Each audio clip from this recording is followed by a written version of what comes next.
स्वादिष्ट किचनच्या मोदक सिरीजमध्ये आज आपण मोतीचूरचे मोदक करूया।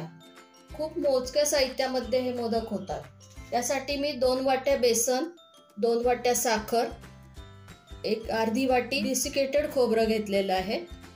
मगजबी, ही मगजबी म्हणजे टरबूजाच्या बिया असतात। ही वेलची पावडर आणि हा फूड कलर घेतलेला आहे मी, ऑरेंज कलर घेतलेला, आपण जिलबीला जो वापरतो तो घेतलेला आहे।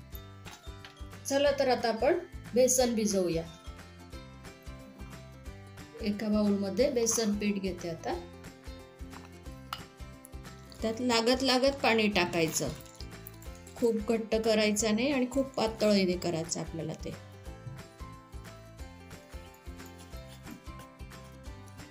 बघा आता बेसन पीठ भिजवून तयार आहे। आता आपण बुंदी करायला घेऊयाची। तोपर्यंत आपण साखर विरघळायला ठेवू।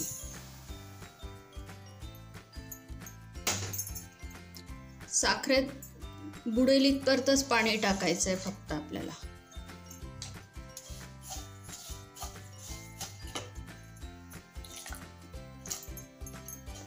बघा आता ही आपण बुंदी तळतो तोपर्यंत ही साखर विरघळेल पाण्यामध्ये। साठी मी हा झारा घेतलेला आहे। हा सांडगे करण्याचा झारा आहे, तो आज माझ्याकडे आहे म्हणून मी वापरते। जर नसला तर पीठ घ्यायचं हाताने आणि असं असं टाकलं तरी सुद्धा होतं। तर आपण आता बुंदी टाकू।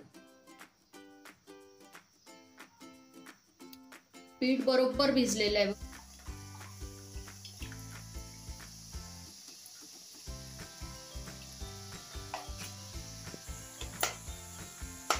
मोकळी होते ती आता। मंद गॅसवरच तळायचं आहे ते, पण खूपही कुरकुरीत करायची नाही, कारण कुरकुरीत झाली तर पाक त्याच्यात जात नाही। त्याच्यामुळे आपण रंग बदलला की मग काढू। हे पाता रंग बदललेला आहे त्याचा थोडासा, आता काढून घेऊ आपण ती। झाऱ्यात धरून असं तेल नितरवून घेऊ थोडंसं। आता आपण सगळी बुंदी तळून घेऊ अशी।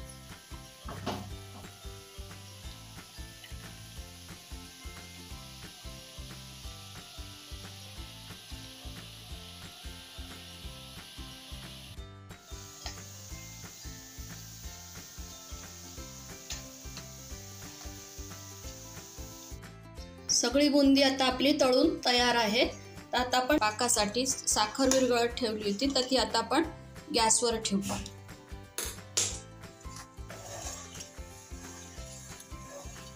पूर्ण साखर विरघळू द्यायची आणि असं 1 तारी 2 तारी असं काही करायचं नाही आपल्याला। थोडासा घट्ट त्याला चिकटपणा आला की बंद करायचं आपल्याला गॅस।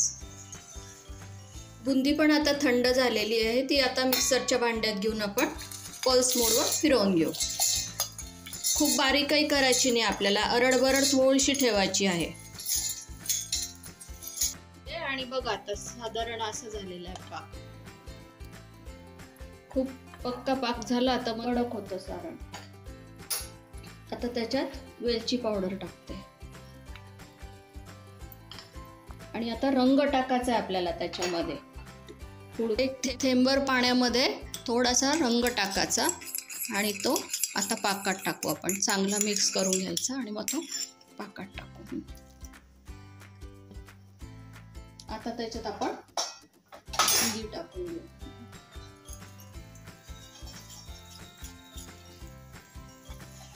त्यातच खोबऱ्याचा किस टाकू।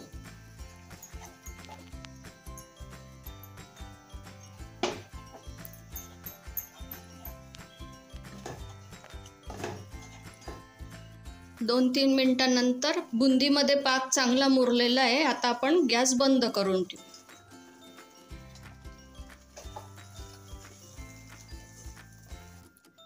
सारण थंड झालं की आपण मोदक करायला घेऊ। सारण थंड झालेलं आहे, आता आपण मोदक करायला घेऊ। त्यासाठी मी मोदक पात्राला तूप लावून घेते। आता मगजबी इथे कोपऱ्यावर ठेवून घेते अशी।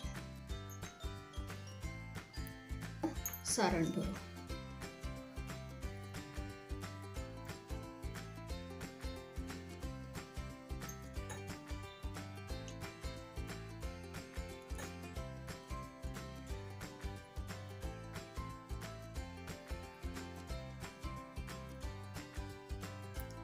जास्तीचं सारण काढून घ्यायचं आजूबाजूचं.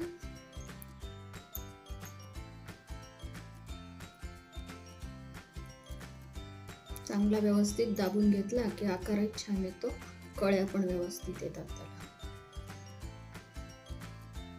हे आपला मोदक किती सुंदर तयार आहे, एकदम मस्त. बघा इथे मी मगज बी ठेवून घेतले, त्याच्यावर आता सारण टाकू.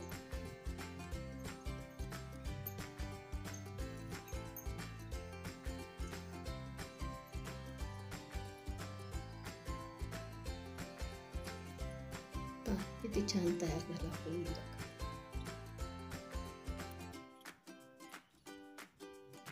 अशा प्रकारे आपण सगळे मोदक करून घेऊ. आपले मोदक तयार झालेत बघा. आपण ज्या प्रमाणात साहित्य घेतलं त्यात 21 मोदक बरोबर झालेले आहेत आणि एक लाडू पण झालेला आहे. हे प्रमाण अगदी बरोबर आहे. तर तुम्ही पण असेच याच प्रमाणात मोदक करून पहा आणि मला कमेंट मध्ये नक्कीच कळवा. लाईक करा, शेअर करा, सबस्क्राईब करा आणि आपण पुढच्या मोदक रेसिपी मध्ये पुन्हा भेटूया. थँक्यू.